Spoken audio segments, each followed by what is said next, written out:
దేవుని నామానికి స్తోత్రాలు. చేరుకుని వచ్చిన మీ అందరికీ కూడా ప్రభువైన యేసుక్రీస్తు నామములో ఈ పరిశుద్ధ పునరుద్ధానపు వందనాలు తెలియజేస్తున్నాం.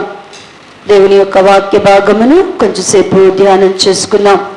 మత్తయి సువార్త 13వ అధ్యాయము, మత్తయి సువార్త 13వ అధ్యాయము 33వ వచన భాగమును చదువుకున్నాం. ఆయన మరి ఒక ఉపమానము వారితో చెప్పెను. పరలోక రాజ్యము ఒక స్త్రీ తీసుకుని పిండి అంతయు పులిసి పొంగు వరకు 3 కొంచెముల పిండిలో దాచిపెట్టిన పొల్లని పిండిని పోలి ఉన్నది. చాలండి, ప్రార్థన చేద్దాం. ప్రేమ నమ్మకమైన తండ్రి, పరిశుద్ధుడా, మహిమ కలిగిన దేవ, కృపా సత్య సంపూర్ణుడా, నీకే వందనాలు స్తోత్రములు చెల్లిస్తున్నాము నాయనా. యెరూషలేము ప్రార్థన మందిరమును ప్రేమించి ఏప్రిల్ మాసము మొదటి పరిశుద్ధ పునరుద్ధాన దినముగా నీ సన్నిధిలోనికి చేరి ఆరాధించడానికి ఇప్పటి వరకు నీ కృపను మాతో కూడా ఉంచినందుకు వందనాలు ప్రభువా. వాక్యమయ్యున్న దేవా, నీ మాటలు మాకు దొరకగా దానిని భుజించుట కొరకు ప్రభువా, మాలో ప్రతి ఒక్కరికి కూడా నా తండ్రి అయ్యా, నీ జీవము కొరకైన తృష్ణను ప్రభువా మాలో మీరు పుట్టించండి. అయ్యా, జీవాహారమైనటువంటి నీ మాటను ప్రభువా తినగలిగిన ఆకలి దప్పులను మాకు దయచేయండి. పరలోక మన్నాగా ప్రభువా మీరును మీ మాటలు మాకు అనుగ్రహింపబడగా నాయనా, వాటిని ఆస్వాదించుట కొరకు నాయనా మా హృదయములను మీరు తెరవచేయండి. ఇది మనుషుల నోట నుండి వచ్చిన మాటగా కాక పరిశుద్ధాత్మ ద్వారా మీరే సంగముతో మాట్లాడుతున్నారని ప్రతివాని హృదయము గ్రహించినట్లుగా నీ స్వరక్తమిచ్చి సంపాదించిన సంగమును నీ కృపా వాక్యమునకు అర్పణగా అర్పించుకొనుచున్నాం. సంగము నీది, నీ ప్రజలైన వారు నీ సన్నిధిలో కనబడుచుండగా ఈ అంత్య దినములలో ప్రభా ఏ ఒక్క ఆత్మయునైనా తమ మొదటి స్థితిలో నుండి తప్పింపబడవద్దు. నువ్విచ్చిన గొప్ప రక్షణను నిర్లక్ష్యము చేయవద్దు. అంత్య దినములలో పడిపోవారితో పడిపోవద్దు. భక్తిహీనులతో ఏకీభవించొద్దు. లోక మాలిన్యతలోనికి నాయన కొనిపోవద్దు. ఈ అంత్య దినములలో పరిశుద్ధుల మగుట కొరకు పిలువబడిన వారము సంపూర్ణముగా సాగిపోవడానికి నీ కృపను మాలో ప్రతి ఒక్కరికి దయచేయమని పరలోక రాజ్య మర్మములను గ్రహించుచుండగా నాయన అయ్యా, ఇది నా తండ్రి ఆత్మ చెప్పుచున్న సంగతులను ఏ ఒక్కరము విని విడిచిపెట్టవద్దయ్యా. మా జీవితాలకు అన్వయించుకోవడానికి నీ వాక్యమే కార్యకారిగా క్రియగా మాలో సఫలపరచబడినట్లుగా నీ కృపను మా పక్షముగా వెల్లడిపరిచి మీరు మాత్రమే మహిమ పొందమని మీ చేతులకు అప్పగిస్తున్నాం. మానవ స్వరాన్ని జ్ఞానాన్ని కొట్టివేస్తున్నాను. పరిశుద్ధాత్మ ద్వారా సంగమునకు అవసరమైన నీ సత్యమును కూర్చిన అనుభవ జ్ఞానము కలుగునట్లుగా మీరే సంగముతో మాట్లాడి బలపరిచి స్థిరపరిచి నిరాకడ కొరకు ఆయుధపరిచి నిత్య జీవము దయచేయమని యేసుక్రీస్తు నామములో అడిగి ప్రార్థించి పొందియున్నాము తండ్రి, ఆమేన్. మరి ఒక్కసారి అందరికీ వందనాలండి. చదవబడినటువంటి లేఖన భాగము మత్తయి సువార్త 13వ అధ్యాయము 33వ వచన భాగమును చదువుకుని ఉన్నాం. ఈ 13వ అధ్యాయం అంతా కూడా 7 ఉపమానాలు యేసు ప్రభు వారు చెప్పున్నారు.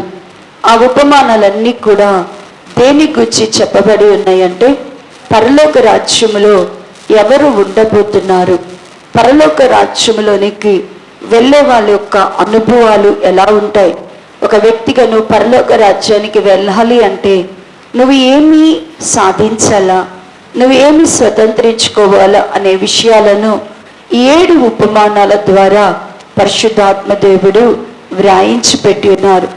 ఆ ఉపమానాలలోని 6 మరి నేర్చుకోవడానికి దేవుడు సహాయం చేస్తున్నారు. ఈ 7వ ఉపమానము మనము ధ్యానం చేస్తూ ఉన్నాం.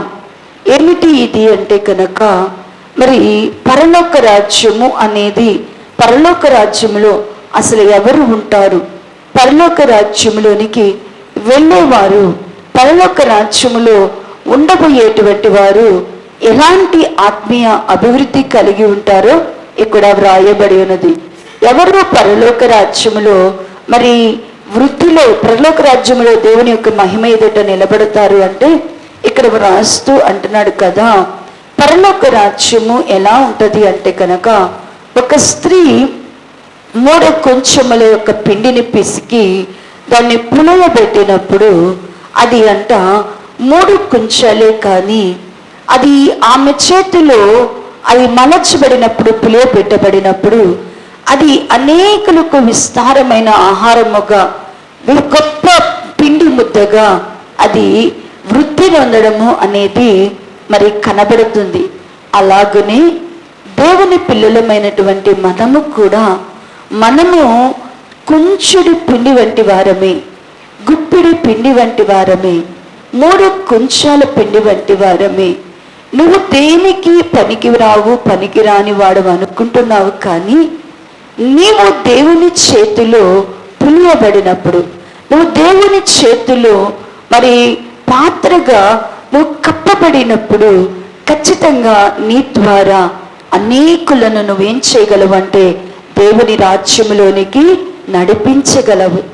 దేవుని రాజ్యములోనికి నడిపించేవారు వాళ్ళు ఎవరో జ్ఞానవంతులైతేనో, బలవంతులైతేనో, వాక్చాతుర్యము కలిగిన వారైతేనో, చదువుకున్న వారైతేనో సాధ్యం అనుకోబాకండి. ఒక వ్యక్తి ద్వారా దేవుని రాజ్యము విస్తరింపబడాలంటే దేవునికి అసాధ్యమైనది ఏది కూడా లేదు. ఎవరి ద్వారా దేవుని రాజ్యము విస్తరింపబడుతుందంటే దేవుని యొక్క వాక్యము సాక్ష్యం ఇస్తున్నది కదా. నీవు సేవకుడు అయితే చాలు. దేవుని చేతను ఎవరిగా పిలువబడాలి అంటే సేవకుడు అని పిలువబడాలా. దేవుని సేవకుడుగా ఉండడానికి నువ్వు ఇష్టపడి దేవుని చేతులలోనికి గనక నువ్వు రాగలిగితే, ఆ సేవకుడైనటువంటి వారిని దేవుడు ఒక గొప్ప రక్షణ సాధనంగా చేసి వారిని భూదిగంతముల వరకు కూడా వారినంట అన్ని జనుల మధ్య వారినంట వెలుగుగా, రక్షణ సాధనముగా దేవుడు ఏం చేయగలంట, వాడుకోగలడు. వారిలో ఒంటరి అయినటువంటి వాడు కూడా కుమారులను కుమార్తెలు కలిగిన వారుగా గొప్ప జనమునంత తయారు చేయగలడంట. అయితే ప్రియులారా, మనము దేవుని చేతిలో ఎలా మార్చబడాలి అంటే దేవుడు మనల్ని కూడా నీవు నా సేవకుడు అని పిలవాల. మనల్ని కూడా ఏమైనాట, నీవు నా సేవకుడవు, నేను నిన్ను ఉపేక్షించక నిన్ను నేను ఏర్పరచుకున్నానని దేవుడి చేత మనము పిలవబడాలి, ఏర్పరచబడాలి. ఈ దేవుని సేవకుడైనటువంటి వారు ఎలా ఉంటారు అంటే కనుక నిర్దోషమైన మార్గములో నడుచుకుంటారు. వారు ఏ విధమైన అన్యాయమైనను, మోసమైనను, అబద్ధమైనను వారు చేయరు. ఇది దేవుని సన్నిధిలో నుండి వారి స్వభావముల నుండి తొలగజేసుకుంటారు. సేవకుడైనటువంటి వారు దేవునికి నమ్మకంగా ఉండాలని సమర్పణ కలిగి ఉంటారు. అంత మాత్రమే కాక అతడు గోధుమ గింజలాగా గోధుమ గింజ భూమిలో పడి చచ్చి ఎలాగ విస్తారంగా ఫలిస్తుందో, ఒక వ్యక్తి కూడా సేవకుడైన వాడు నా అనే స్వభావాన్ని, నేను అనే తత్వాన్ని, స్వార్థమును, వారికి ఉన్నటువంటి స్వప్రయోజనమును ఖచ్చితంగా చంపివేసుకుంటాడు. తన కొరకు తాను బ్రతకడు, కానీ తన కొరకు మృతి నుండి తిరిగి లేచిన వాని కొరకు జీవించేవాడే సేవకుడు. సేవకుడు అంటే తన కొరకు బ్రతికేవాడు కాదు, దేవుని కొరకు బ్రతికేవాడు. అలాంటి వారి ద్వారా దేవుడు, నువ్వు ఎన్నిక లేని వాడివైనా, నువ్వు ఎందుకు పనికిరాని వాడివైనా, నీకు చదువు లేకపోయినా, జ్ఞానము లేకపోయినా, తృణీకరింపబడే వ్యక్తివైనా, ఎలాంటి వ్యక్తివైనా కూడా నీ ద్వారా దేవుని రాజ్యంలోనికి కుమారులు కుమార్తెలు వస్తారు. ఒంటరిగా ఉన్నదంట, అడుగుతుందంట. నాయన ఆ సేవకుడు గురించి రాస్తున్నాడు, నేను ఒంటరి దాన్ని విడవబడ్డాను కదా, నాకు ఇంతమంది కుమారులు కుమార్తెలు ఎక్కడి నుంచి వచ్చారు అంటే దేవుడు అంటున్నాడు, నువ్వు నా సేవకుడుగా ఉన్నావు కదా, నిన్ను నేను మెరుగుపెట్టి ఒక అంబులాగా చేశాను, నిన్ను ఒక రక్షణ సాధనంగా చేశాను, బుద్ధిగుంటాలకి నిన్ను వెలుగుగా చేశాను. కాబట్టి నేను జనముల తట్టు ధ్వజమెత్తాను. చూడు, నీ కొరకు నేను కుమారులను కుమార్తెలను సిద్ధపరిచి తీసుకొచ్చాను అంటున్నాడు. అలాగనే ప్రియులారా, నీవు నేను కూడా దేవుని రాజ్యంలోనికి నీ ద్వారా కొందరు రక్షింపబడాలి అంటే నీవు నమ్మకమైన సేవకుడు సేవకురాలివి కావాల. సేవకుడు సేవకురాలుగా దేవుడు కూడా మనలను కూడా నీవు నా సేవకుడు అని పిలవాలా, నీవు నా సేవకురాలని దేవుడు మనల్ని పిలవాల. రెండవదిగా, మన ద్వారా పరలోక రాజ్యములోనికి అనేకులు నడిపింపబడాలి అంటే, పరలోక రాజ్యములోనికి అనేకులు మనము తీసుకుని వెళ్ళే వారంగా ఉండాలి అంటే కనుక రెండవది, మనం ఈ లోకమునకు వెలుగు సంబంధులుగా ఉండాల. మనం ఈ లోకానికి వెలుగుగా ఉండాల. ఖచ్చితంగా దేవుని బిడ్డలమైనటువంటి మన ద్వారా. ఎందుకు అంటే కనుక యెషయా గ్రంథము 60వ అధ్యాయము 1వ వచన భాగములో చదివి ఉన్నాం. ఏమని చదివి ఉన్నామంటే, వెలుగు వచ్చి ఉన్నది, లెమ్ము తేజరిల్లుము అన్నాడు. మహిమ, యెహోవా మహిమ నీ మీద ఉదయించింది. దేవుని యొక్క వెలుగు మన యొద్దకు వచ్చినది. ఇప్పుడు మనము లేవాలా. ఎందుకు అంటే కనుక ఎవరికి మన యొద్దకు వచ్చిన వెలుగు మన ప్రక్కననో మన మీదనో కాదు. ఇప్పుడు ఈ వెలుగు ఎక్కడ ఉండాలి అంటే మనలో ఉండాలా. అందుకని 4వ వచనం అంటున్నాడు కదా, జనములు నీ వెలుగు యొద్దకు వచ్చెదరు అని వ్రాసి ఉన్నాడు. ఇప్పుడు దేవుని వెలుగు మన యొద్దకు వచ్చినది. ఆ వెలుగు ఇప్పుడు ఎవరిలో ఉండాలి అంటే కనుక మనలో ఉండాలా. మన మీద మన ప్రక్కన పెట్టుకుంటే సరిపోదు. మనలో ఇప్పుడు దేవుని యొక్క వెలుగు అనేది ప్రకాశించాల. దేవుని యొక్క వెలుగు ఎవరిలో కనబడుతుందో, దేవుని యొక్క వెలుగు ఎవరిలో ప్రకాశిస్తుందో వారి వద్ద కంట దూరము నుంచి కూడా కుమారులు కుమార్తెలు వస్తారంట. ఎవరిలో అయితే దేవుని యొక్క వెలుగు ఉంటుందో వారిలో ఒంటరి అయిన వాడు కూడా 1000 మంది అవుతాడంట. ఎన్నిక లేని వాడు కూడా బలమైన జనం అవుతాడు.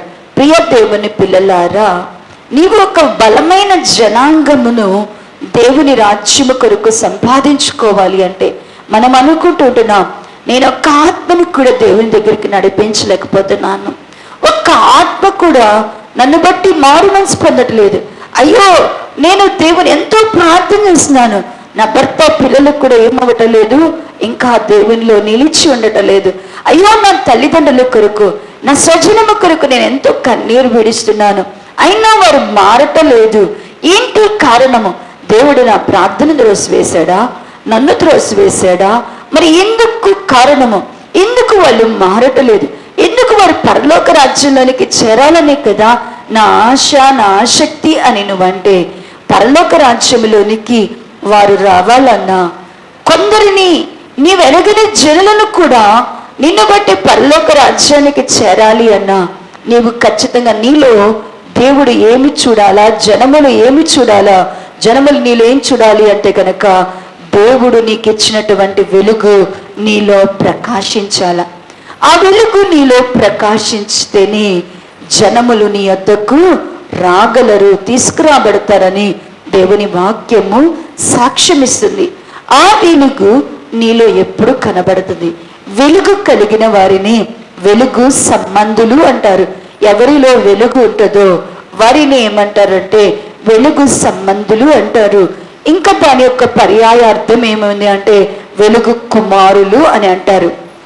ఎవరిలో వెలుగుంటుందో వారిని వెలుగు సంబంధులు, వెలుగు కుమారులు అని అంటారు. ఈ వెలుగు సంబంధులముగా మనం ఉండాలి అంటే మనలో దేవుని యొక్క వెలుగు ఉండాలి.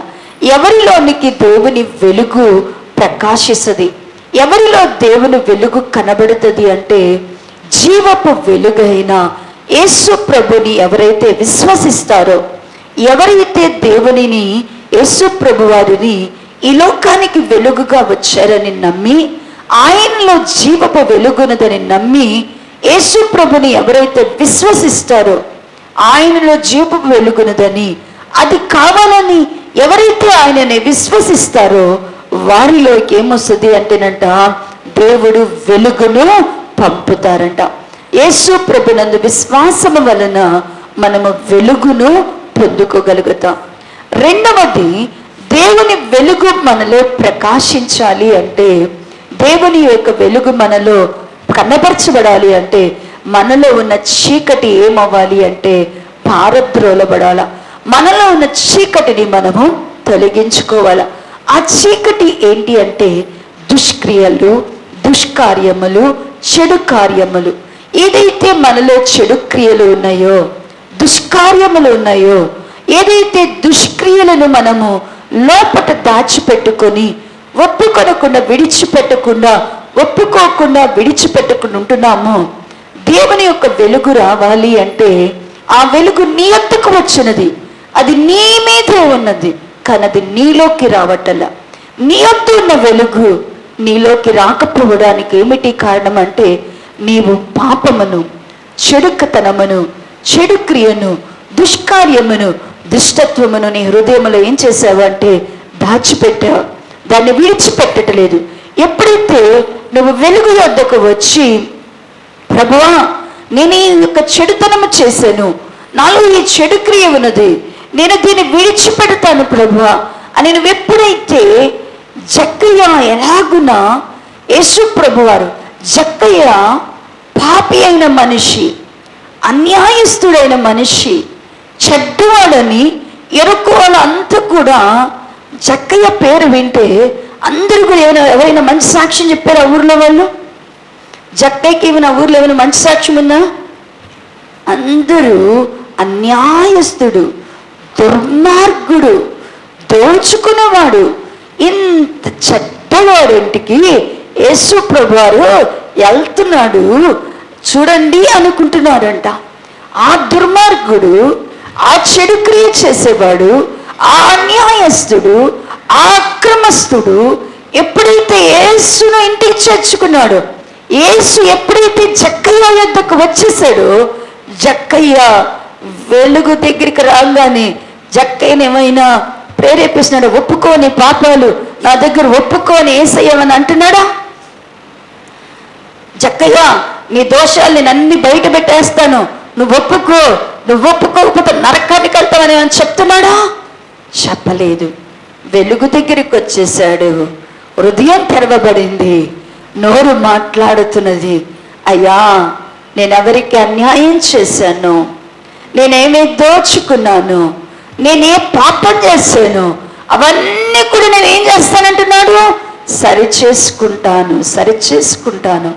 నా అన్యాయాన్ని నేను విడిచిపెడతానయ్యా, నా అక్రమాన్ని నేను విడిచిపెడతానయ్యా, నా దోపురునికి నేను మానివేస్తానయ్యా అని వెలుగు దగ్గర ఒప్పుకున్నాడు. కాబట్టే వెలుగు దగ్గర విడిచిపెట్టాడు. కాబట్టి సుప్రభారు దగ్గర ఇప్పుడు జక్కయ్యలోకి ఏమొచ్చిందంటే చీకటి పోయింది, జక్కయ్యలోకి ఏమొచ్చేసిందంట దేవుని వెలుగు వచ్చింది. ఇప్పుడు జక్కయ్య కూడా అబ్రహాము సంతానముగా వెలుగు సంబంధిగా మార్చబడి ఉన్నాడు. ప్రియా దేవుని బిడలారా, దేవుని యొక్క వెలుగు మనలోనికి రావాలి అంటే మన పాపములన్నిటినీ కూడా దేవుని దగ్గర మనం ఏం చేయాలి అంటే హృదయపూర్వకంగా ఒప్పుకొని విడిచిపెట్టాల. మూడవదిగా, దేవుని యొక్క వెలుగు మనలో ప్రకాశించాల, దేవుని యొక్క వెలుగు మనలో ఉదయించాలి అంటే మనలో మనము జీవమును ఏం చేయాలి అంటేనంట సంపాదించుకోవాలి.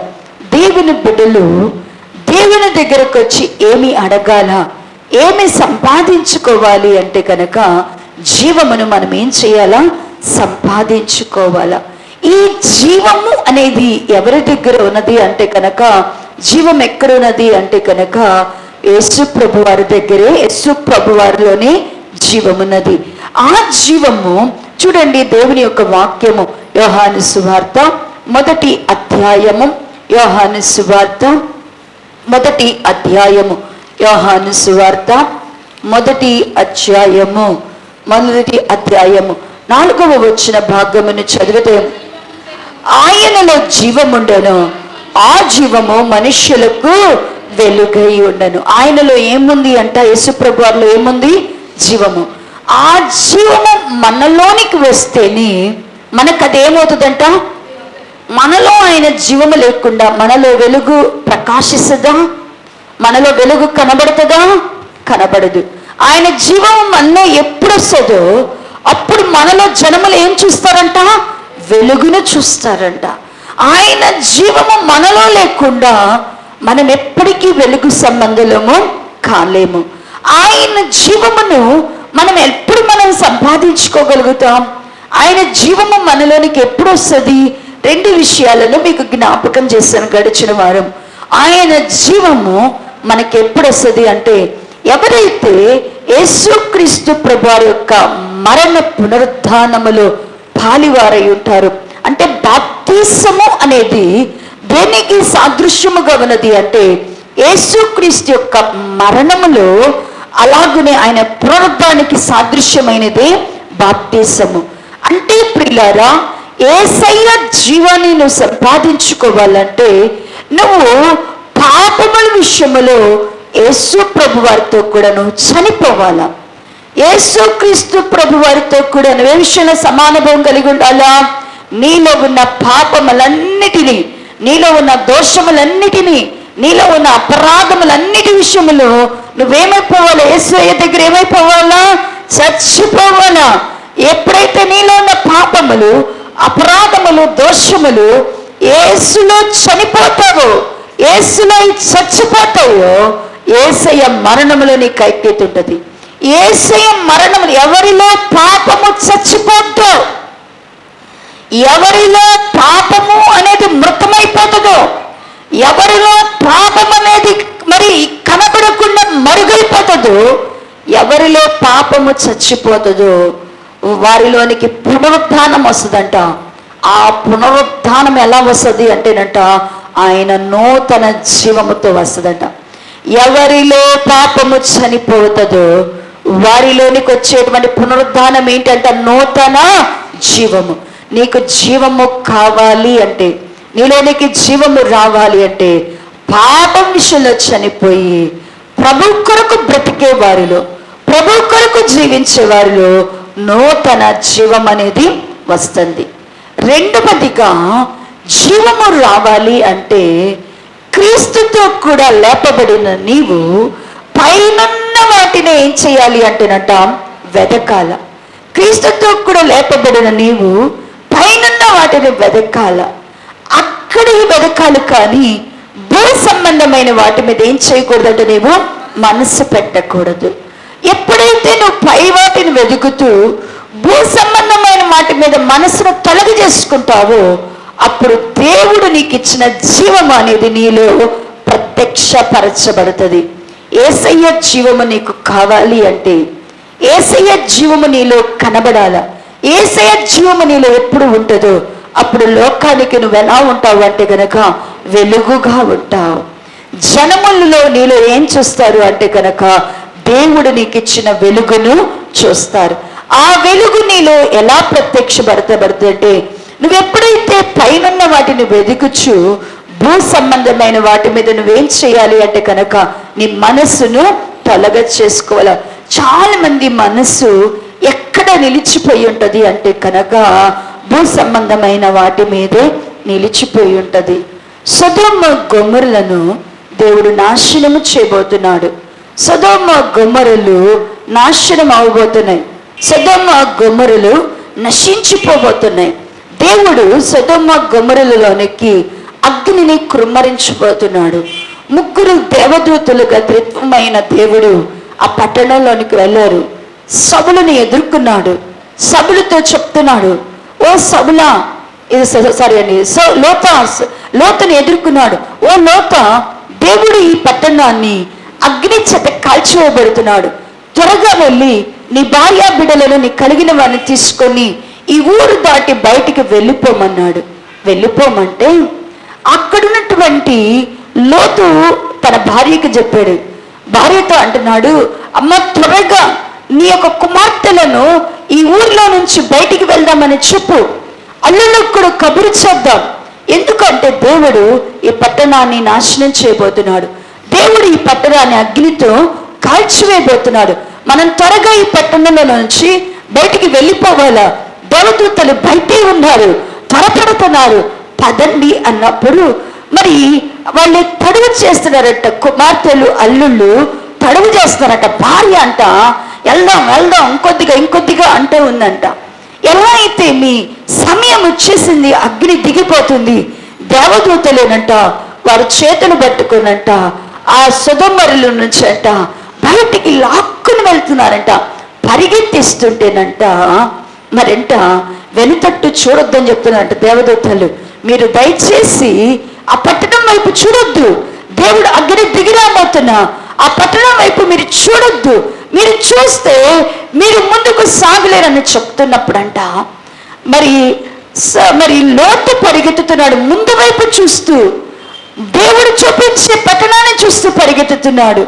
పిల్లలు కూడా పరిగెత్తుతున్నాడు. కానీ భార్య మాత్రము, లోతు భార్య మాత్రమంట ఏం చూస్తుంది అంటేనంట మరి ఆ సొదొమ గొమొర పట్టణం వైపు చూసి తమ ఆస్తి వైపు, తమ సంపాదించిన ఇల్లు వైపు, తమ సంపాదించుకున్న సొత్తు వైపు ఆమె వెనుతట్టు చూచింది. ఆమె అక్కడ ఏమైపోయిందంటారట, నేటి వరకు కూడా ఉప్పస్తంభముగా మిగిలిపోయింది. ప్రియా దేవుని జనమా, నీవు ప్రభువైన యేసుక్రీస్తు రక్తములో విమోచింపబడ్డావు. నీలోనికి దేవుడు వెలుగును ప్రకాశింప చేయాలంటే లోకములో ఉన్న నిన్ను ప్రభు ప్రేమించి, ఒకప్పుడు నీకు ధనాపేక్ష ఉంది, ఒకప్పుడు నీకు దురాశలున్నాయి, ఒకప్పుడు నీకు ఆస్తుల మీద, ఐశ్వర్యాల మీద, ఈ లోకం యొక్క ఘనత కీర్తుల మీద నీకు వాంఛ ఉన్నది. ఇప్పుడు యేసు రక్తంలో కడగబడ్డావు.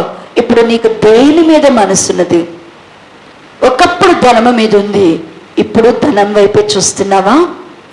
ఒకప్పుడు లోక ప్రేమలు ఉన్నాయి నీలో, ఇప్పుడు కూడా లోకం వైపే చూస్తున్నావా?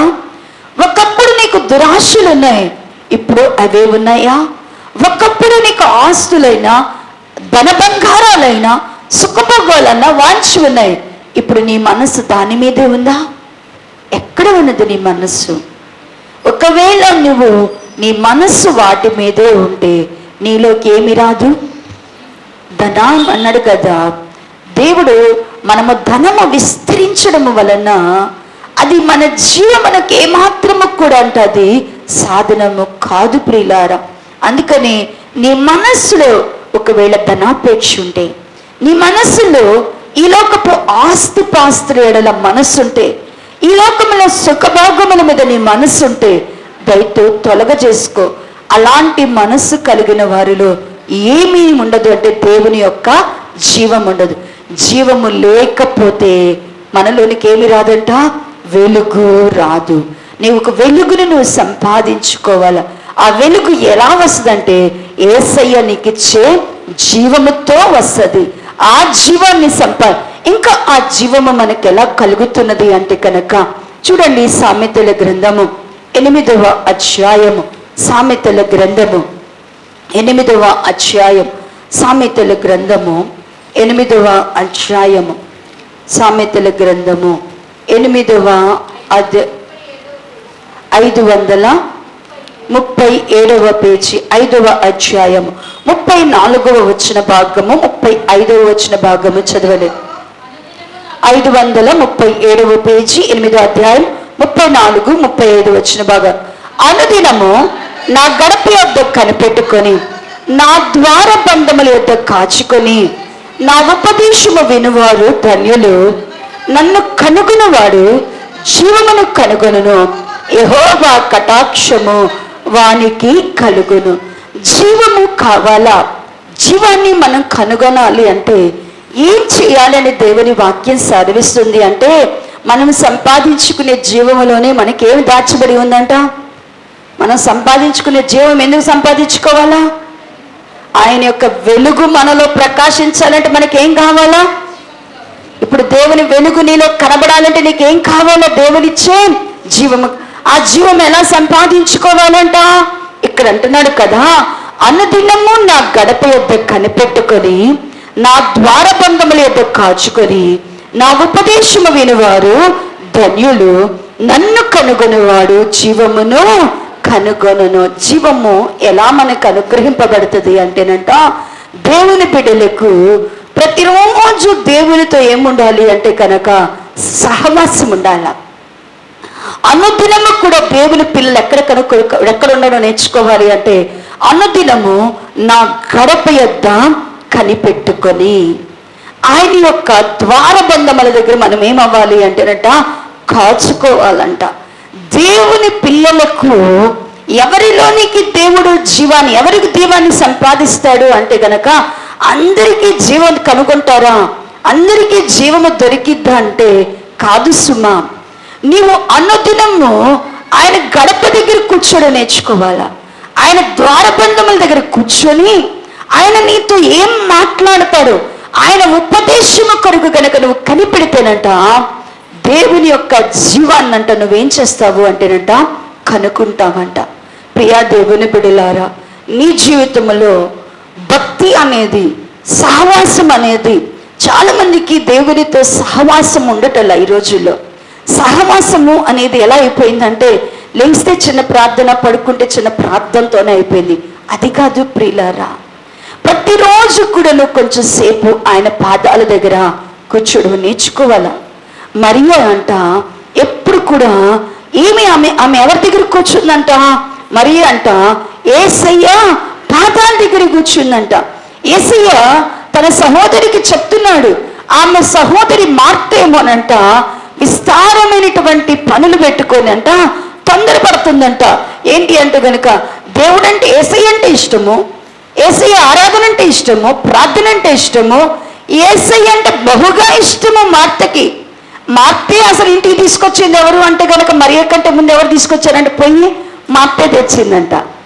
తెచ్చే కానీ మరియ మాత్రం ఏం చేస్తుంది అంటే కనుక యేసయ్యకు ఏమి ఇష్టమో అని తెలుసుకుంది.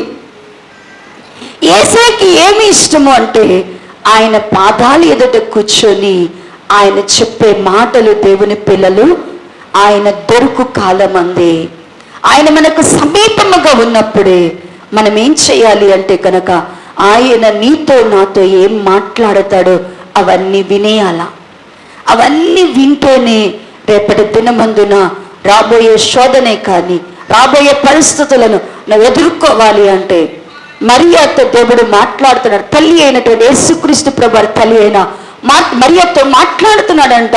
అమ్మా, నీ గర్భమున కుమారుడు పుట్టబోతున్నాడు, అతడు తన ప్రజలను రక్షిస్తాడు, వారి పాపాల నుంచి చెప్తున్నాడు, ఇంకా అనేకులతో మాట్లాడుతున్నాడు. సుమయోను అనేటువంటి ప్రవక్త దగ్గరికి వచ్చినప్పుడు ఆ చిన్న శిశువైన యేసు ప్రభువుని పట్టుకొని చెప్తున్నాడు, మరియతో చూసి చెప్తున్నాడు, అమ్మా నీ యొక్క కడుపులో నుండి ఖడ్గం పోబోతుంది. నీ కడుపులో ఏం పోబోతుంది అన్నాడంట, ఖడ్గం పోబోతుంది నీ కడుపులో. ఇతడు అనేకులు పడడానికి లేవడానికి ఇతడే గురుతు అని చెప్తున్నప్పుడు అంటే మరియ అంట ఏమీ మర్చిపోలేదంట.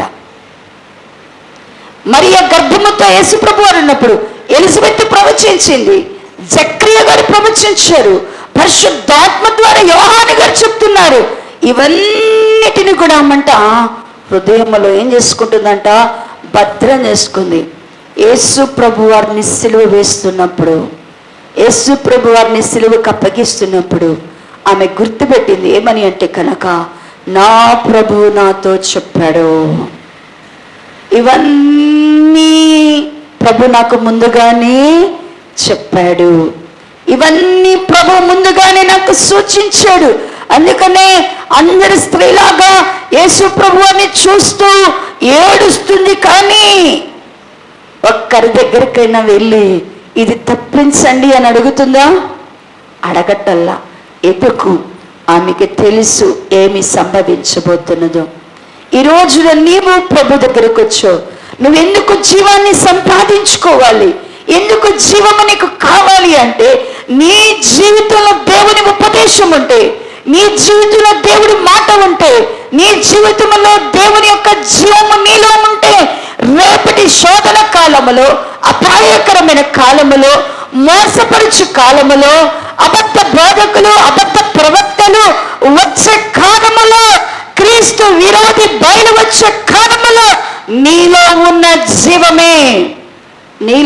జీవమే నిన్ను మోసపోకుండా, నిన్ను పడిపోకుండా కాపాడేది. ఆ జీవము కొరకు నువ్వు ప్రతిరోజు ఆయన ద్వారబంధముల యొద్ద, ఆయన గడప యొద్ద నువ్వేం చేయాలి? కాచుకోవాలి. ఆ జీవాన్ని నువ్వు సంపాదించుకోవాలి. ఏ విధం చేత నువ్వేం సంపాదించుకోవాలా? జీవాన్ని సంపాదించుకోవాలా. ఆ జీవము కొరకు నువ్వు కష్టపడాల. ఆ జీవము కొరకు ప్రభు పాదాల దగ్గరికి నువ్వు రావాల. వచ్చినప్పుడు ప్రభు నీకు జీవం ఇస్తాడు. ఆ జీవము నీలో ఉంటే నీ కుమారులు, నీ కుమార్తెలు పరిగెత్తుకుంటే నీ దగ్గరికి వస్తారు. వచ్చి అంటారు కదా, నీతో కూడా మేము కూడా నీవెక్కడికి వెళ్తే అక్కడికి వస్తాం, నువ్వెక్కడికి వెళ్తే అక్కడికి వస్తాం. ఏలియా గారిని ప్రభు కొనిపోబోతున్నారు. ఏలియా గారిని ఇంకా దేవుడు ఆరోహణం చేయబోతున్నాడు. మరి అక్కడ ఉన్నటువంటి శిష్యులందరికీ తెలిసిపోయింది. ఏమని? యేసు ప్రభు వారు తండ్రి దేవుడు ఈరోజు ఏలియా గారిని ఏం చేయబోతున్నాడు? ఆరోహణం తీసి ఆయన దగ్గరికి కొనిపోబోతున్నాడు అని తెలిసింది. అయితే ఎలీషా గారంట ఇది తెలిసిన ఆయన అంట ఏలియా గారిని అంట బయలుదేరాడట. అంటున్నాడంట, యోర్దాను దగ్గరికి వచ్చాడు, బేతేల దగ్గరకు వచ్చాడు, అవిన దగ్గరకు వచ్చారు. వచ్చినప్పుడు అంటున్నాడు, ఇక్కడుండు ఎలీషా, నాకు పనుంది, దేవుడు నన్ను బేతేలుకి వెళ్ళమంటున్నాడు, నువ్వు ఇక్కడ ఉండు అంటే అంటున్నాడు, యెహోవా జీవము తోడు, నీ జీవము తోడు, నువ్వెక్కడికి వెళితే నేను అక్కడికి వస్తా, నిన్ను మాత్రము నేను విడిచిపెట్టను. దేవుడు నన్ను ఎరుకులోకి వెళ్ళమంటున్నాడు, అక్కడికి వెళ్ళొస్తాను, నువ్వు ఇక్కడ కూర్చో అంటే మళ్ళా అంటున్నాడు, యెహోవా జీవము తోడు, నేను నిన్ను విడిచిపెట్టను. ఇక యోర్దాను దగ్గరికి వెళ్ళాడంట. నన్ను యోర్దాను దాటమంటున్నాడు దేవుడు, ఇక్కడ ఉండు నువ్వు అంటే యెహోవా జీవము తోడు, నీ జీవము తోడు, నేను మాత్రము నిన్నేం చేయను వెళ్ళిపోయి. అప్పుడు అర్థమైంది. ఏలియా గారు అడుగుతున్నాడు, ఏం కావాలా నీకు? ఏం కావాలా? వదలనంటున్నావు, ఏం కావాలి అన్నాడు. అంటే నీపై ఉన్న ఆత్మకు మించిన పాలు నాకు కావాలి. నీ మీద ఎంత ఆత్మ ఉన్నదో అంతకు రెట్టింపు ఆత్మ నాకు కావాలి. వెదకాల, జీవము కొరకు ఈ తృష్ణ ఉండాల. మనము నిజముగా మనం ఏం చేస్తున్నాం? ఇలాంటి పట్టుదల మనలో ఉంటే మనలో నుంచి రూతు లాంటి వాళ్ళు పుట్టరా? మనలో కనుక ఈ గురి ఉంటే మనము ఖచ్చితంగా వెలుగు సంబంధముగా ఈ లోకములో మార్చబడమా? రూతుని అత్త ఏడ్చి చెప్తుంది, అమ్మా నా 2 కొడుకులు చచ్చిపోయారు, నేను మళ్ళా కొని మీకు ఇచ్చి మళ్ళా కని పెళ్లి చేసుకొని కని మీకు ఇచ్చి పిల్లలను కని కుమారులు కని మీకు ఇచ్చి పెళ్లి చేయలేను, నేను వృద్ధురాలను అయిపోయాను, నేను మారాయిపోయాను, నేను అన్ని పోగొట్టుకున్నాను, నేను ఇక బ్రతికితే మరి చచ్చిపోయినా నా సొంతూరైన బెత్లెహేముకి వెళ్ళిపోతాను, మీరు వెళ్ళి చక్కగా మీరు యవనస్తులు ఓ వార్ఫా నీ ఇంటికి వెళ్ళిపో, ఓ రూతు మీ ఇంటికి వెళ్ళిపో, అక్కడికి వెళ్తే మీ తల్లిదండ్రులు పెళ్లి చేస్తారు, వెళ్ళిపోండి అంటే ఓర్ఫా ఏడ్చి వెళ్ళిపోయింది. కానీ రూత్ అంట అత్తను పెట్టుకొని, అత్తా నువ్వేం మాట్లాడుతున్నావు, నీవు నాకు నీ దేవుడిని రుచి చూపించావు, ఇప్పుడు నాకు ఆయన దేవుడైపోయాడు. అత్త నీ దేశాన్ని గురించి నాకు ఎన్నోసార్లు చెప్పావు, ఇప్పుడు నాకు ఆ దేశము మీద వాంచి వచ్చేసింది. అత్త దేవుని కార్యాల గురించి నాకు చెప్పావు, నేను అక్కడికే వస్తా. దేవుని కలిగి నువ్వెక్కడ చచ్చిపోతే నేను అక్కడే చచ్చిపోతాను, నన్ను మాత్రం పద్దాకలు ఎక్కడికి వెళ్ళొద్దంటుంది, తిరిగి మీ ఇంటికి వెళ్ళిపో అనబాక. మమ్మల్ని నన్ను నువ్వెక్కడికి వెళ్తే అక్కడ వస్తా, నువ్వెక్కడ చచ్చిపోతే నేను అక్కడ చచ్చిపోతా, నీ దేవుడే నా దేవుడు అని చెప్పేసేసింది. ఇక కాదనలేక తీసుకొని వచ్చింది. రూతు దేవుని యొక్క సంఘములోనికి, దేవుని ఇజ్రాయేల్ సమాజంలోనికి వచ్చింది. ఇజ్రాయేల్ దేవుని యొక్క రెక్కల క్రిందకు వచ్చింది, దేవుని జీవాన్ని సంపాదించుకుంది. అందుకని రూతును దేవుడు ఏ గోత్రంలోనికి తీసుకొచ్చేసాడంటేనంట, మోయాబీరాలను ఏ గోత్రంలోకి తీసుకొచ్చాడు చెప్పండి? యూదా గోత్రంలోనికి తీసుకొచ్చేసాడు. యోధా గోత్రంలోనికి తీసుకురావడం మాత్రమే కాదు, యేసు ప్రభు యొక్క జననమునకు మూల కారకురాలు ఎవరు అంటే కనుక రూతే. మరి అలాగా దేవుడు ఏర్పాటులోన ఈ రోజున ప్రియ దేవుని బిడ్డలారా, జీవము కావాలి అంటే ఏదో ఆదివారం వచ్చి ప్రార్థన చేసుకొని నువ్వు దేవుని మందిరంలో వాక్యమైన వెళ్ళిపోతే జీవము రాదు. ప్రతిరోజు ఆయన గడప దగ్గర నువ్వేం చేయాలా? కనిపెట్టాలా, కాచుకోవాలా. ఆయన ద్వారదంబల వద్దలు కాచుకోవాలా.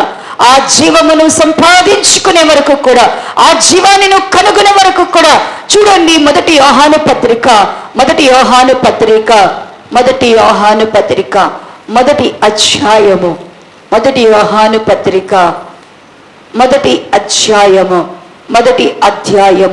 మొదటి వచన భాగమును చూస్తే, జీవవాక్యమును గూర్చినది ఆది నుండి ఏది ఉండెనో, మేమేది వింటిమో, కన్నులార ఏది చూచుతమో, ఏది నిదానించి కనుగొంటమో, మా చేతులు దేని తాకి చూచెనో అది మీకు తెలియపరచుచున్నాము. ఆ జీవము ప్రత్యక్షమాయను, తండ్రి యొద్ద నుండి మాకు ప్రత్యక్షమైన ఆ నిత్య జీవమును మేము చూచి ఆ జీవమును గూర్చి సాక్ష్యం ఇచ్చొచ్చు, దాన్ని మీకు తెలియపరచున్నాం. మాతో కూడా మీకు సహవాసము కలుగునట్లు మేము చూచిన దానిని, వినిన దానిని మీకు తెలియచేయుచున్నాము. మన సహవాసం అయితే తండ్రితో కూడాను ఆయన కుమారుడైన యేసుక్రీస్తుతో కూడా ఉన్నది. చాలండి. ఇక్కడ దేని గురించి యోహాను గారు సాక్ష్యం ఇస్తున్నారు? దేని గురించి సాక్ష్యం ఇస్తున్నారంట? జీవమును గురించి ఆయన సాక్ష్యం ఇస్తున్నాడు. ఆ జీవము నేను చూచాము, మేము కనుగొన్నాము, మేము తాకాము. చూశారంట, తాకారంట, కనుగొన్నారంట, పొందుకున్నారంట. జీవమును గురించి ఏం చేశారంటే ముందు విన్నారు, తర్వాత ఏం చేశారంట? వాళ్ళు కన్నులారా చూశారంట. ఏమి నిదానించి చూశారు, దానిని నిదానించి చూసంట వాళ్ళ చేతులతో ఏం చేశారంట? ఆ జీవాన్ని తాకారట. ఇక విన్నారు, చూశారు, తాకారు. ఇక ఏం చేశారంట? ఆ జీవాన్ని వారు పొందుకున్నారు. ఎట్లా పొందుకున్నామని? మేమేమి విన్నామో, ఏమి చూసామో, ఏమి తాకామో ఆ జీవం ఇప్పుడు మాలోకి వచ్చేసింది. ఆ జీవం మీకు కూడా కావాలి. ఇప్పుడు ఏం చేస్తారంటే మేము విన్నది, చూసింది, పొందింది మీకు కూడా కావాలా? మీకు కావాలి అంటే మేము ఒక సీక్రెట్ చేసాం. ఏం చేసామంటే కనుక సహవాసం చేసాం. మేమేం చేసాం? దేవునితో ఏం చేసాం? సహవాసాన్ని ఏర్పాటు చేసుకున్నాం. ఇప్పుడు మీకు కూడా ఏం కావాలా? సహవాసము కావాలా? మేము ఆ జీవం కొరకు మేము ప్రభుత్వం ఏం చేసాం? ఆ జీవం కొరకు సహవాసం చేసాం. ఇప్పుడు ఆ సహవాసము మీకు కావాలా? ఆ సహవాసము రావాలి అంటే ప్రతిరోజు నీవు ఆయనతో మాట్లాడాలా. ప్రతిరోజు ఆయన గడప దగ్గర నువ్వు కూర్చోవాలా. ఆయన ఏం మాట్లాడతాడో నీ చెవులు పెట్టాలా. ఆయన గుమ్మమ దగ్గర నువ్వు కాచుకోవాలా. ప్రతిరోజు నువ్వు ఆయన గుమ్మమ దగ్గర ఏం చేయాలంట? కాచుకోవాలా. ఎవరి జీవితంలో ఈ అనుభవం ఉంటుందో ఖచ్చితంగా వారిలో దేవుడు ఏం ప్రత్యక్షపరుస్తాడంట? జీవాన్ని. ఎవరిలోనికి ఆ జీవం వస్తుందో, ఎవరిలో ఆ జీవం ఉంటుందో వారి లోకానికి వెలుగు సంబంధంలో. ప్రియులారా, ఇదిగో నీవు ఒంటరి వాడివైనను, నువ్వు ఒంటరి దానివైనను, నిన్ను 1000 మందిగా ప్రభు చేయబోతున్నాడు. నువ్వు ఎన్నిక లేని వాడివైనను, నువ్వు ఎన్నిక లేని దానివైనను బలమైన జనముగా చేయబోతున్నాడు. కారణము ఇదిగో నీ కుమారులు, నీ కుమార్తెలు త్వరపడి రాబోతున్నారు, త్వరపట్టబడి రాబోతున్నారు నీ దగ్గరికి. దేవుని చూసి నీలో వస్తారు, నీ ఆస్తిని చూసి వస్తారు అంటున్నాడు దేవుడు. నువ్వు ఐశ్వర్యవంతురాలై, నువ్వు పెద్ద ఉద్యోగస్తురాలువై, నువ్వు ప్రధానమంత్రి అయితే వస్తానంటున్నాడా? నువ్వు ప్రధానమంత్రి అయినా కూడా దేవుని దగ్గరికి ఎవరు రారట. వచ్చే వాళ్ళందరూ కూడా మమ్మల్ని అట్ట చేయమని వచ్చేవాళ్ళే, కానీ దేవుడు కావాలని ఎవరు రారు. నువ్వు అలా అవ్వాలి అంటే, నిన్ను దేవుని రాజ్యానికి ఒక ఆత్మ రక్షింపబడాలి అంటే, నీ ఆస్తిని బట్టి నీతో వచ్చేవాళ్ళు ఆస్తి వస్తే నీతో ఆస్తిని పెంచుకోవడం కోసం వస్తారు, కానీ ఆస్తిని సంపాదించుకోవడం కోసమే వస్తారు, కానీ దేవుని కోసం మాత్రం ఎవరు రారు. అదే నీలో వెలుగుంటే ఆ వెలుగు కోసం వచ్చేవాళ్ళు దేనికోసం వస్తారంట? నీలో ఉన్న వెలుగును చూచి వచ్చేవారు దేనికోసం వస్తారంటే, నీతో కూడా మేము జీవము కలిగిన దేవునిని సేవిస్తాం. నీ వెలుగును చూచి వచ్చేవారు పరలోక రాజ్యం కొరకు వస్తారు. ఆ వెలుగు నీలో ఉండాలి అంటే నువ్వు జీవమును సంపాదించుకోవాలా. ఇంకా ఏమి చేయాల? మనలో వెలుగు ప్రకాశించాలా. మనము వెలుగు సంబంధాలుగా ఉండాలంటే ఏమి చేయాలని దేవుని వాక్యము సాక్ష్యం ఇస్తుందంటే, మొదటి తెస్సలోనికైలకు రాసిన పత్రిక 5వ అధ్యాయము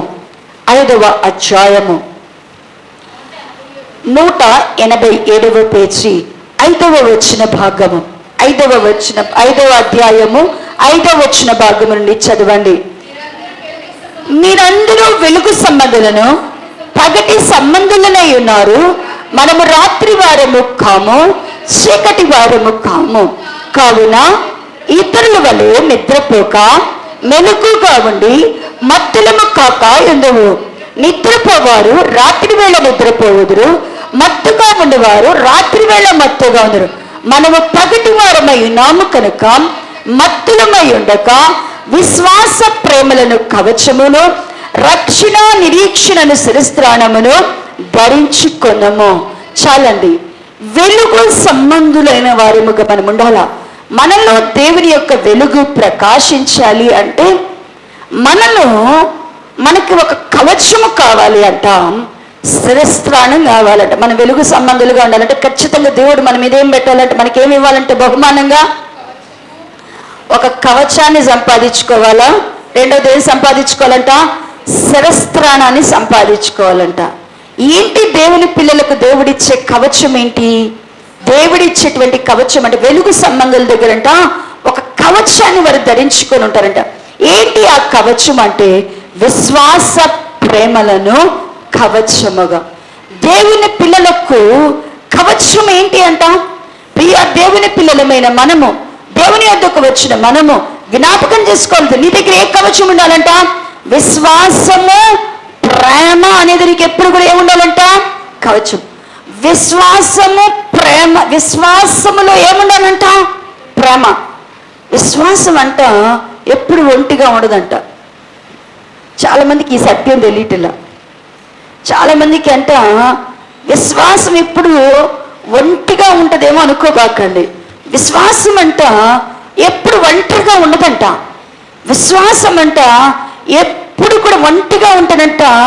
అది మృతముగా ఉంటుందంట. దేవుని పిల్లల విశ్వాసం అనేది, నాకు విశ్వాసం ఒక్కటే ఉంది అనుకోండి, నేనంట దేవుని దృష్టికి ఎలా ఉంటానంటేనంట మృతంగా ఉంటాంట. విశ్వాసం అనేది నీలో ఉంటేనంట అది జంటను తెచ్చుకుంటుందంట. విశ్వాసం ఏం తెచ్చుకుంటుంది అంటేనంట?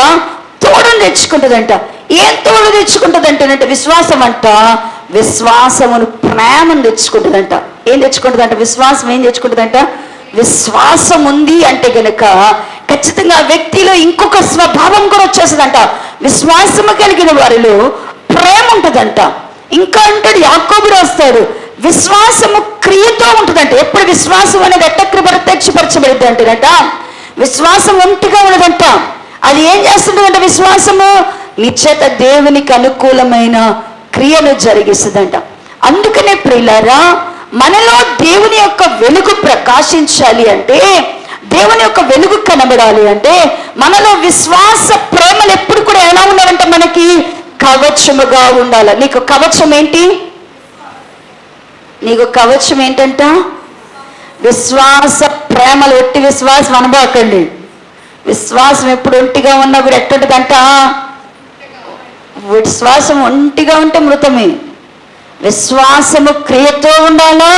విశ్వాసం ఎప్పుడు కూడా ఎవరు దేని పెట్టి కూడా ప్రేమతో ఉంటుంది. గలతీ పత్రికలకు కూడా ఇదే రాస్తుంటాడు. చూడండి ప్రియులారా, గలతీ పత్రిక 5వ అధ్యాయము, గలతీ పత్రిక 5వ అధ్యాయము 6వ వచన భాగమును చదవండి. యేసుక్రీస్తునందున్న వారికి సున్నతి పొందుటి అందు ఏమీ లేదు, పొందకపోవటి అందు ఏమీ లేదు, కానీ ప్రేమ వలన కార్యసాధకముగ విశ్వాసమే ప్రయోజనమగును. ఏముంటదంట? ప్రయోజనమైంది ఏంటంట?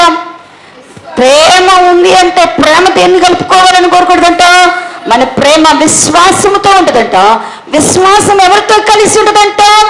ప్రేమతో కలిసి ఉంటుందంట. దేవుని బిడ్డలకు విశ్వాస ప్రేమలు అనే దేవుడిచ్చేటువంటి కవచం అంట. రెండవదంట రక్షణ నిరీక్షణ. దేవుని బిడ్డలకు ఏముండాలంట? రక్షణ నిరీక్షణ ఉండాలి. రక్షణ ఉంటుంది, ఇంకేమి లేదు, ఉంటలేదు. కొంతమందికి రక్షణ ఉంది, కొందరి దగ్గర ఏముంటలేదు. ఇప్పుడు తల మీద కిరీటం, రక్షణ అనేది ఉంది కాబట్టి ఇప్పుడు కిరీటం ఉన్నట్ట, శిరస్త్రాణం ఉన్నట్ట. రక్షణ అనేది ఎప్పుడు కూడా ఎలా ఉండాలంట? నిరీక్షణతో ఉండాలంట. వెలుగు సంబంధులలో మాత్రమే ఇది కనబడేది. ఎవరిలో అయితే జనములు నీ వెలుగునకు వచ్చెదురు అంటున్నారో, ఎవరిలో అయితే దేవుని యొక్క వెలుగుంటుందో వాళ్ళు విశ్వాస ప్రేమలను కవచముగా కలిగి ఉంటారు. రక్షణ నిరీక్షణను కూడా ఏం కలిగి ఉంటారంటే శిరస్త్రాణముగా కలిగి ఉంటారు. రక్షణ మాత్రమే సంపాదించుకొని నిరీక్షణ లేకపోతే దేవుని రాజ్యములోనికి మనం వెళ్ళగలమా? ఎంతమంది యేసు ప్రభు వారు రాకడుందని నమ్ముతున్నారు? చెప్పండి. ఎంతమందికి యేసు ప్రభు వారు రెండో రాకడుందని నమ్ముతున్నారు? యేసు ప్రభు వారు త్వరగా వస్తున్నారని ఎంతమంది నమ్ముతున్నారు? నమ్మకపోతే ఏమి లేదు, నమ్మకం లేని వాళ్ళకి నిరీక్షణ లేదు. ఈ జీవితకాలం మట్టుకే మన భక్తి అనుకుంటే కాదు సుమా. ఇప్పుడు యుగమందు మాత్రమే కాదు, రేపు రాబో రాజ్యములో కూడా ఆయన మహిమ ఎదుట నిలబడవలసిన వారు క్రీస్తు రక్తము చేత విమోచింపబడిన సంఘము. యేసు క్రీస్తు రక్తము చేత విమోచింపబడిన సంఘం అంటే ఇప్పుడు యుగములకు సంబంధించిన వారు మాత్రమే కాదు ప్రియులారా, రాబో రాజ్యములో కూడా ఆయన ఎదుట నిలబడేవారే క్రీస్తు కొరకైన సంపాదించబడిన సంఘము. ఆ సంఘానికి ఏముంటది అంటే కనుక రక్షణ నిరీక్షణ ఉంటది. ఎవరిలో విశ్వాస ప్రేమలు కవచముగాను, ఎవరిలో రక్షణ నిరీక్షణ కిరీటముగా శిరస్త్రాణముగా ఉంటారో వారిలో దేవుని యొక్క వెలుగు అనేది ప్రకాశిస్తుంది. ఇప్పుడు మనలో వెలుగు చూడాలంటే, జనములు వెలుగు చూడాలంటే యేసు ప్రభువునందు విశ్వాసం ఉంచాలా, పాపమును, చెడు క్రియలను, చెడుతనమును, మరి దుష్క్రియలను విడిచిపెట్టాలా, మూడవదిగా జీవాన్ని సంపాదించుకోవాలా, నాలుగవదిగా విశ్వాస ప్రేమలను కవచముగాను, రక్షణ నిరీక్షణను శిరస్త్రాణముగా కలిగి ఉండాలా. ఐదవది చూడండి ప్రియులారా, ఎఫెసీకి రాసిన పత్రిక 5వ అధ్యాయము, ఎఫెసీలకు రాసిన పత్రిక 5వ అధ్యాయము 9వ వచన భాగము నుండి చదవండి. 9వ అధ్యాయం వచన భాగం 176వ పేజీ, 5వ అధ్యాయము 9. వెలుగు ఫలము సమస్త విధములైన మంచితనము, నీతి, సత్యమును వాటిలో కనబడుచున్నది కనుక ప్రభువుకి ఏది ప్రీతికరమో దాన్ని పరీక్షించుచు వెలుగు సంబంధుల వలె నడుచుకొనుడి చాలండి. ఇక్కడ దేవుడు అన్నాడు, ఎవరిలో దేవుని యొక్క వెలుగు కనబడుతుందో వాళ్ళే వెలుగు సంబంధులు. ఎవరు వెలుగు సంబంధులు అంటేనంట, ఎవరిలో అయితే వెలుగు ఫలము ఫలిస్తుందో. వెలుగు సంబంధంలో ఏం ఉంటుందంట? వెలుగు అంట ఏం చేస్తుందంట? మనలో ఫలిస్తుందంట, ఫలాన్ని కలిగి ఉంటుందంట. ఏంటి ఆ వెలుగు ఫలం అంటేనట, వెలుగు సంబంధుల్లో 3 గుణ లక్షణాలు ఉంటాయట, 3 దేవుని స్వభావ లక్షణాలు ఉంటాయట. ఎవరిలో వెలుగుంటుందో, ఎవరు వెలుగు సంబంధులుగా ఉంటారో వారిలోనంట సమస్త విధమైన మంచితనము, నీతి, సత్యము ఉంటాయట. అంటే ఖచ్చితంగా మనలో దేవుని వెలుగు ఉంది. నీలో ప్రభు అయిన యేసు వెలుగు ఉన్నది. ఆ వెలుగునకు జనములు నీ దగ్గరికి రాబోతున్నారు. ఆ వెలుగు ద్వారా అనేకులు మేము ప్రభువుని మీతో కూడా సేవిస్తాము, మీరెక్కడ ఉంటే మేము అక్కడ ఉంటాము, మీరు ఎక్కడ దేవుని సేవిస్తే మేము అక్కడ సేవిస్తాము, మీ దేవుడే మా దేవుడు అని వారు చెప్పాలి అంటే ఖచ్చితంగా నీలో ఏముండాలి? దేవుని యొక్క వెలుగు ఉండాలి. ఆ వెలుగు నీలో ప్రకాశించాలా. ఆ వెలుగు నీలో కనబడాలి అంటే ఆ వెలుగు ఎప్పుడు నీలో నుండి ప్రకాశిస్తుంది అంటేనంట, నీలో వెలుగు ఫలించినప్పుడు. ఆ వెలుగు ఫలము నీలో కనబడి, ఆ వెలుగు ఫలం ఎలాప్పుడు కనపడుతుంది అంటే సమస్త విధమైన మంచితనము. కొంచెం మంచితనం కాదు, కొన్ని విషయాల్లో మంచితనం కాదు. మనలో ఏ మంచితనం ఉండాలి, ఎంత మంచితనం ఉండాలంటే సమస్త విధమైన మంచితనము, నీతి, సత్యము. ఎవరిలో అయితే సమస్త విధమైన మంచితనం ఉంటుందో, నీతి, సత్యం ఉంటుందో వారు లోకానికి వెలుగు సంబంధులు. వాళ్ళ ద్వారా జనములు దేవుని రాజ్యములోనికి నడిపింపబడతారు. ప్రియ దేవుని సంగమా, ఒకవేళ ఇంకా నీలో సమస్త విధమైన మంచితనము రాకపోతే ప్రభుని అడుగు, అయ్యా వెలుగు నా దాకా వచ్చింది, వెలుగును గురించి ఇప్పటిదాకా వింటున్నాను, దానిని తాకాలని చూస్తున్నాను, పొందాలని ప్రయత్నిస్తున్నాను, కానీ వెలుగు నా మీద, నా దగ్గర ఉన్నది కానీ అది నాలో లేదు ప్రభువా. నాలోనికి వెలుగు రావాలి అంటే నాకు సమస్త విధమైన మంచితనము కావాలయ్యా. నాలోనికి ప్రభువా నా తండ్రి నీతి, సత్యము అనేది కావాలి ప్రభువా. ఎప్పుడైతే ఇవి నీలో, నాలో ఉంటాయో అప్పుడు జనములు ప్రభు రాజ్యాన్ని ప్రేమించగలుగుతారు. అప్పుడు జనములు పరలోక రాజ్యము కొరకై నిన్ను వెంబడించగలుగుతారు. అట్టివాడుగా దానిగా ఉండడానికి ప్రభు నిన్ను, నన్ను కూడా ఏం చేశారంటేనంట స్వరక్తం ఇచ్చి కొని ఉన్నారు. 4వది 6వది ప్రియులారా, ఈ ఒక్క మాటని జ్ఞాపకం చేసుకుందాం. మత్తయి సువార్త 5వ అధ్యాయము, మత్తయి సువార్త 5వ అధ్యాయము, మత్తయి సువార్త 5వ అధ్యాయము, మత్తయి సువార్త 5వ అధ్యాయము 14వ వచన భాగము నుండి చదవండి. మత్తయి సువార్త 5వ అధ్యాయము 14వ వచన భాగము. మీరు లోకమునకు వెలుగై ఉన్నారు, కొండ మీద ఉన్న పట్టణము మరుగై ఉండలేదు. మనుషుల దీపమును వెలిగించి కొంచెము క్రింద పెట్టరు గాని అది ఇంటి వారందరికీ వెలిగించుటకై దీపస్తంభము మీదనే పెట్టెదరు. మనుష్యులు మీ సత్క్రియలను చూచి పరలోకమందున్న మీ తండ్రిని మహిమపరచునట్లు వారి ఎదుట మీ వెలుగు ప్రకాశింపనీయుడి. లోకానికి దేవుని పిల్లలు ఏమై ఉన్నారు? నీవు లోకానికి ఏమై ఉన్నావు? నువ్వు వెలుగో చీకట?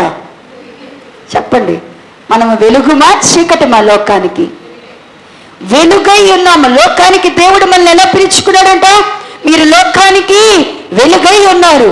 ఎలాంటి వెలుగై ఉన్నారంటే దేవుడు చెప్తున్నాడు, ఎంత గొప్ప మాట చెప్తున్నాడంటే, కొండ మీద ఉన్న పట్టణము మరుగై ఉంటుందా? కొండ మీద ఉన్న పట్టణాన్ని ఎంత దూరం నుంచి అయినా కూడా ఏం చేయొచ్చు? ఆ పట్టణం అంతా మనం చూడొచ్చు. అలాగే నువ్వు అంతమందికి కనపడతావు, నిన్నంతమంది చూస్తారు. కొండ మీద ఉన్న పట్టణము ఎలా మరుగై ఉండలేదు? నా కుమారుడు యొక్క వెలుగు, నా కుమార్తె యొక్క వెలుగు అంతమంది చూస్తారు.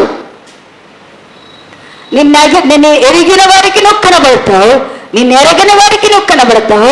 నీ శత్రువుకు నీ వెలుగు కనబడుద్ది, నిన్ను బాధించే వారికి నీ వెలుగు కనబడుద్ది.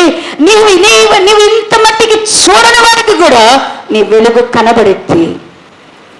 ఎప్పుడు అన్నాడు, ఇంకా అన్నాడు, ఒకడు దీపమును వెలిగించి దాన్ని ఏం చేయడంట? మంచం కింద పెట్టడు కానీ ఇంట్లో వాళ్ళకు కూడా ఏం కావాలా? లోపల వాళ్ళందరికీ వెలుగు కనపడాలా, ఇంట్లో వాళ్ళకు కూడా ఏం కనపడాలా? నీ వెలుగు కనపడాలా. ఆ దేవుడు ఎంత ప్రేమ స్వరూపి. కొండ మీద ఉన్న పట్టణంలో ఉన్నటువంటి, కొండ మీద ఉన్న పట్టణంలాగా నీ వెలుగులో జనాలు చూస్తారు. ఇంటిలో దీపస్తంభం మీద ఉన్న వెలుగులాగా ఇంట్లో వాళ్ళు కూడా ఏం చూస్తారు? ఖచ్చితంగా నీ వెలుగు చూస్తారు. ఎప్పుడు వెలుగు కనబడిద్ది? మనలో వెలుగు ఎప్పుడు కనపడిద్దంట అంటున్నాడు కదా, మీ సత్క్రియలను చూచి. దేవుని సంఘానికి ఏం రావాలంట? సత్క్రియ చేయాల. వెలుగు మనలో ప్రకాశించాలా. వెలుగు మనలో కనబడాలా. వెలుగు సంబంధంగా మనము ఇంటిలోనూ లోకములోనూ కనబడాలి అంటే నీవు సత్క్రియను చేయాల. దేవుని పిల్లలంట సత్క్రియను చేయడానికి యేసుక్రీస్తు ప్రభువు ఆయన రక్తం ఇచ్చి కొనింది ఆయన రాజ్యం కొరకు మాత్రమే కాదు ప్రియులారా, ఆయన రాజ్యం కొరకు మాత్రమే కాదు, నీ ద్వారా సత్క్రియ చేయించడానికి. ఇది ఎఫెసీ పత్రిక 2వ అధ్యాయంలో ఉంటుంది. తీతుకు రాసిన పత్రిక, తిమోతికి రాసిన పత్రికలో సత్క్రియ గురించి రాయింది. నేను చదివించిన టైం అయిపోయింది. ఖచ్చితంగా దేవుని బిడ్డలు ఏం చేయాలంట? సత్క్రియను చేయాల. యేసుక్రీస్తు ప్రభువారు నిన్ను ఏర్పరచుకునేది కూడా దేని కొరకు అంటేనంట సత్క్రియను ఆసక్తిగా నువ్వు చేయడానికే. సత్క్రియ లేకపోతే, సత్క్రియ అనేది నీ జీవితంలో నువ్వు నేర్చుకోకపోతే, సత్క్రియలు చేయడంలో నీకు ఆసక్తి లేకపోతే, తబిత అనే ఒక శిష్యురాలు ఉందంట. ఆమె పేరు ఆమె పేరు దాన్ని ట్రాన్స్లేట్ చేస్తే దొర్కా. ఈ తబిత అనే ఆమె యేసు ప్రభుని నమ్ముకుందంట. ఈ యేసు ప్రభుని నమ్ముకున్న తర్వాత ఆమె దేవుని వాక్యములో ఉంది. ఆమె ప్రార్థన చేస్తుంటే, ఆమె దేవుని యొక్క వాక్యాలు వివరిస్తుంటే చాలా మంది ఆమె దగ్గరికి స్త్రీలంట వచ్చి, అమ్మా వాక్యం చెప్పు, ఏసే మాటలు చెప్పు, ప్రార్థన చేయమ్మా అని అడిగేవారంట. వచ్చి ఆమె ఇంట్లో కూర్చుంటే ఆమంతా ఆ వచ్చినటువంటి స్త్రీలు కొందరు విధురాళ్ళు ఉన్నారంట, కొందరు బాధల్లో ఉన్నవారు ఉన్నారంట, కొందరు బలహీనులుగా ఉన్నారంట. వారిని చూచి అంట ఆమె ఏం చేసిందంట ఆమెంట అల్లికలు కుట్టేదంట. ఆమె మా మిషన్ టైలరింగ్ వచ్చంట. ఏం చేసేదంటే వాళ్ళకి ఆ టైలరింగ్ నేర్పించి వాళ్ళకి ఏ పని చేయగలరు, వాళ్ళలో ఏ పని ఉందో, బాధలుగా ఉన్నవారు, బాధకులుగా ఉన్నవారు, అప్పుల్లో ఉన్నవారు, బలహీనులైన వారు, సంపాదన లేక తిండి లేక ఇబ్బంది పడుతున్న వారినంట ఆమె దగ్గరికి తీసుకుని వాళ్ళ కోసం ప్రార్థన చేస్తుందంట. వాళ్ళ కోసం వాళ్ళకి దేవుని వాక్యం చెప్తుందంట. రెండో పని ఆమె ఏం చేస్తుంది అంటే వాళ్ళకి అల్లికలు నేర్పించి, కుట్లు నేర్పించి, చేయగలిగిన పనులు నేర్పించి అంట వాళ్ళ ద్వారా వాళ్ళకి బ్రతకడం నేర్పించిందంట, నీతిగా బ్రతకడం నేర్పించిందంట. అదంట దేవుని దృష్టికి ఎలా కనబడిందంటేనంట సత్క్రియ కనబడింది. ఆమె ఒకరోజు సడన్ గా చనిపోతేనంట అక్కడికి పేతురు గారు వెళ్తేనంట అక్కడ ఉన్న స్త్రీలందరంట ఆమె చేసిన పనులను సత్క్రియను కూర్చంట ఆయనకి చెప్తూ ఏం చేస్తున్నారంట, ఏడుస్తున్నారంట.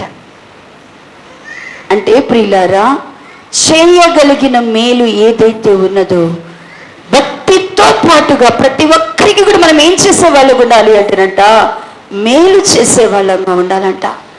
మేలు అంటే ఏంటి అంటే కనుక ఒక వ్యక్తి నీతిగా బ్రతకడం నేర్పించాల. ప్రతి ఒక్కరికి ఏమి నేర్పించాలంటే కనుక నీతిగా, దేవుని పిల్లలు ఎలా బ్రతకడం నేర్పించాలా, నీతిగా బ్రతకడం వాళ్ళకి నేర్పించాల.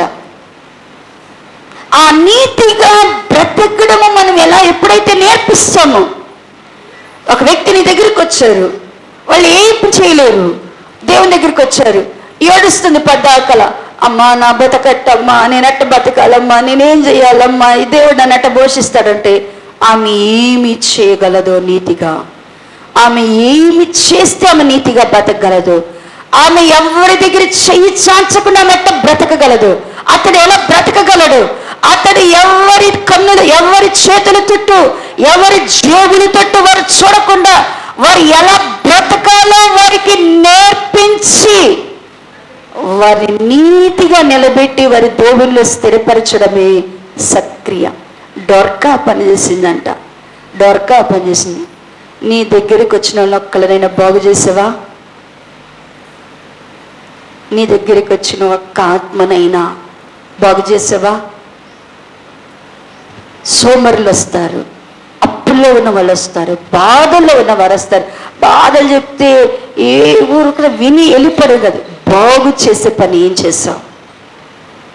అలా నువ్వు చేయగలిగితే అది దేవుని దృష్టిలో నీలో ఎలా కనబడుతుందంటేనంట నీ వెలుగు ప్రకాశించును. అందుకనే దేవుని పిల్లలమైన మనము కొండ మీదున్న పట్టణంలాగా కనబడాలన్నా, ఇంటిలో దీపస్తంభం మీద పెట్టబడిన వెలుగులాగా కనబడాలన్నా, మనలో ఏం చూడాల? జనములు ఏం చూడాలంట? సత్క్రియను చూడాల. ఆ సత్క్రియను చూస్తే ఎవరిని మహిమపరుస్తారంట? వాళ్ళు దేవుణ్ణి మహిమపరిచినప్పుడంట అది మనకేమై ఉంటుంది అంటేనంట వెలుగై ఉన్నదంట.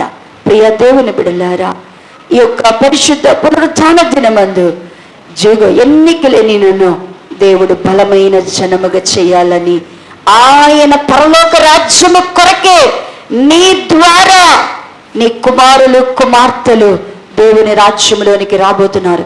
నీవెరగని వారు నిన్నొచ్చి తండ్రి తల్లి అని పిలవబోతున్నారు.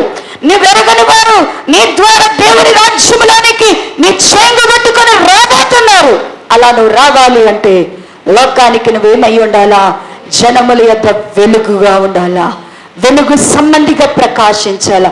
ఆ వెలుగు నీలో ఉన్నదో లేదో, ఆ వెలుగు నీలో ప్రకాశించుచున్నదో లేదో చూడు. అది నీ దగ్గరికి వచ్చున్నది, అది నీ కంటికి కనబడుతున్నది, అది నీ దగ్గరే నిలిచినది. కానీ ఇంకా నీలోనికి రాకపోతే అడుగుదాం, తలలోంచి ప్రార్థన చేద్దాం.